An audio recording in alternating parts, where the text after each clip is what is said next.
¿Alguna vez te has preguntado qué hay detrás del éxito o fracaso de alguna empresa o institución?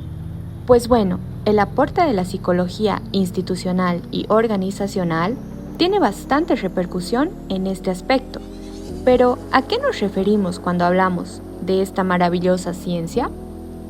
La psicología institucional y organizacional es el estudio científico del comportamiento humano en las organizaciones y el lugar de trabajo. La especialidad se centra en derivar principios de comportamiento individual, grupal y organizacional y aplicar estos conocimientos a la solución de problemas en el trabajo. Los psicólogos industriales y organizacionales se centran en el comportamiento de los empleados en el lugar de trabajo, aplican principios psicológicos y métodos de investigación para mejorar el entorno de trabajo en general, incluido el rendimiento, la comunicación, la satisfacción profesional y la seguridad. Como principales precursores tenemos a Walter T. Scott, quien brinda una charla a líderes de negocios en Chicago. Tiene la necesidad de aplicar la psicología a la publicidad. Nos indica que para mejorar la eficacia humana lo podemos hacer a través de tácticas de imitación, competencia, lealtad y concentración. A su vez, la sugestión y la discusión como medios para influir en las personas. Tenemos a Hugo Münsterberg, un alemán que aplica métodos psicológicos tradicionales a problemas industriales prácticos. La psicología de Münsterberg se basa en la eficacia industrial, que se resume en 3 puntos: el mejor hombre posible, el mejor trabajo posible y el mejor resultado posible. Es pionero en la psicología aplicada y establece las bases de la psicología industrial. Tenemos a Frederick Taylor, padre de la administración científica. Sus aportes fueron fundamentales para el desarrollo de la industria a inicios del siglo XX. Es el primero en poner enfoque científico del trabajo. Promovió la especialización de los trabajadores.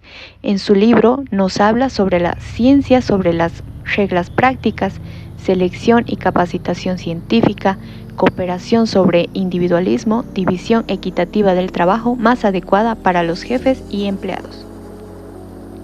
Chris Agris estudió hasta qué punto el raciocinio humano puede influir en la toma de decisiones individuales dentro de una organización. También participa en la creación de la teoría del desarrollo organizacional.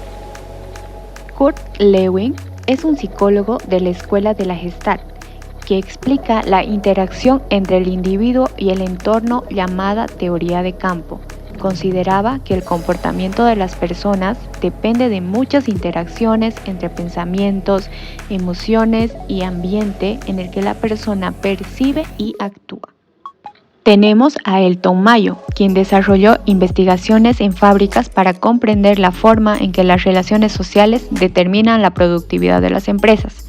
Este psicólogo promovía la idea de que las buenas relaciones laborales son más motivadoras que los incentivos económicos. Lo hace a través de un maravilloso experimento.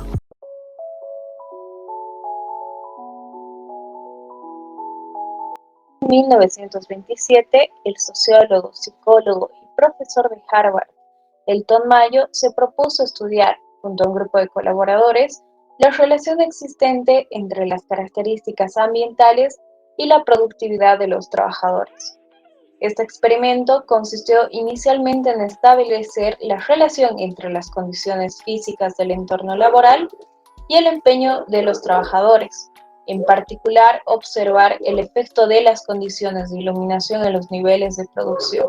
El experimento consistía en 4 fases que implicaban introducir modificaciones en las condiciones laborales de los trabajadores. El objetivo principal de este experimento era establecer y definir la relación entre el bienestar psicológico de las personas y su productividad.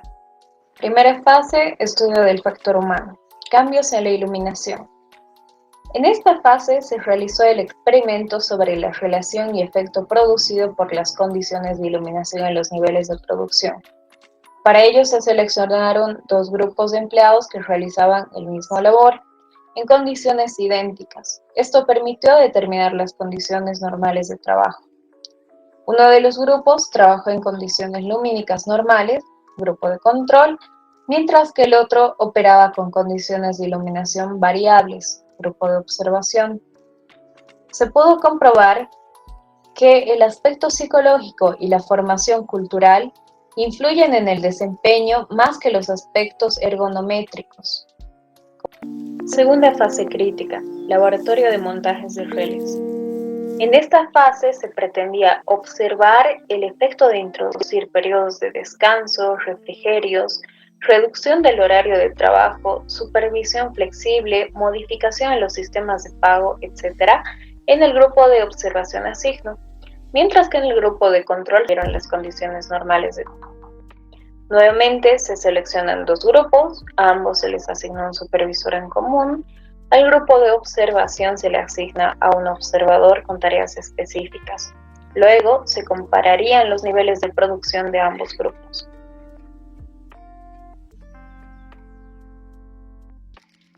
Los operarios trabajaban con más tranquilidad y sin ansiedad. La habitación de prueba parece más satisfactoria para las trabajadoras y disminuye el absentismo. El rendimiento guarda más relación con el tipo de jornada de trabajo que con el número de días laborales. La salud de los operarios se mantiene o mejora aún con rendimientos mayores. Se produce mejor ambiente de trabajo, mayor afán de acudir con las condiciones nuevas de control y libertad. Se desarrollan sentimientos sociales entre las personas del grupo de observación más allá de las relaciones laborales. Tercera fase, antropológica, programas de entrevista. En esta fase se realizaron una serie de entrevistas dirigidas hacia los operarios con el fin de conocer sus actitudes, sugerencias, opiniones y sentimientos con respecto a las tareas que desempeñaban dentro de la empresa.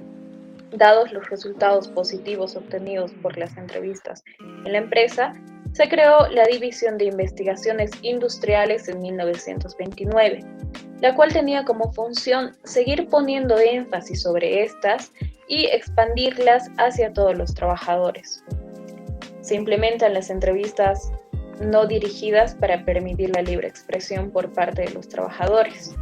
A partir de estas entrevistas se descubrió que dentro de la empresa existía un supragrupo formado por los trabajadores. Este grupo tenía las siguientes características. Se aplican estándares para la producción, se crean códigos o normas del tipo no formal, se generan expresiones para manifestarse con el inconformismo, surgen líderes dentro de los trabajadores. Como conclusiones, en esta fase se tiene que se genera la lealtad y unión entre los trabajadores y los trabajadores hacia la empresa.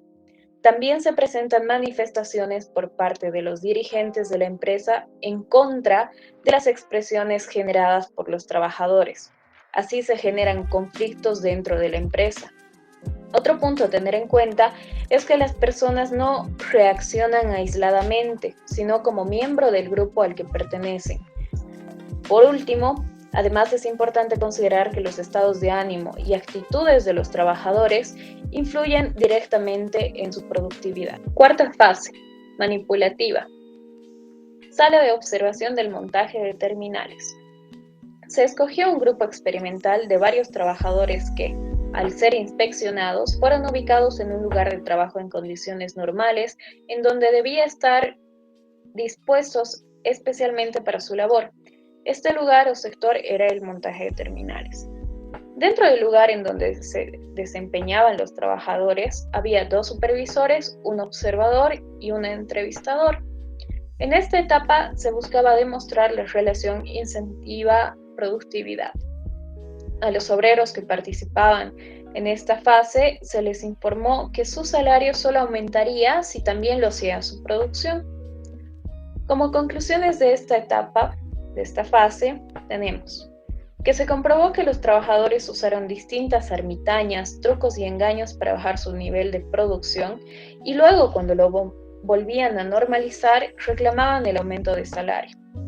Se generaron ciertas normas de conducta internas como el implemento de castigos. En esta fase, tras la depresión económica, se establece la investigación como consejo personal. Sin embargo, los consejeros adoptan un papel manipulativo que se considera socialmente reprochable. El experimento fue suspendido en 1932 por razones externas, pero dejó varias conclusiones importantes que se resumen a continuación. El nivel de producción no está ligado a las capacidades físicas o fisiológicas de las personas, sino que más bien está relacionado a las normas sociales que establezca el grupo de trabajo. Por ende, el nivel de producción es resultante del comportamiento e integración de los trabajadores. Además, nace el concepto de hombre social, por esa motivación y necesidad de las personas de sentirse reconocidas, de tener aprobación social, de estar en un grupo, etc. Y aunque esas recompensas son simbólicas, inciden en la felicidad del trabajador y por ende en su motivación y producción. Con las experiencias de este experimento, valga la redundancia, también nació el concepto de organización informal y las relaciones humanas. En estas organizaciones, los individuos participan y están en una constante participación social entre ellos. Además, determinan sus reglas, objetivos, recompensas o sanciones. Los grupos informales constituyen la organización humana de la empresa y a veces están en contraposición de la organización formal. Como resultado de todas estas investigaciones, se pone de manifiesto la existencia de dos estructuras superpuestas, la formal y la informal. Pero más importante es que se ve la importancia de preparar a los directivos y supervisores, de dar mayor importancia al problema de la administración. La parte principal de la industria es social y humana y no económica. Así, las habilidades principales son las de liderazgo y además se toma en cuenta que un hombre y una colectividad no funcionan como un mecanismo.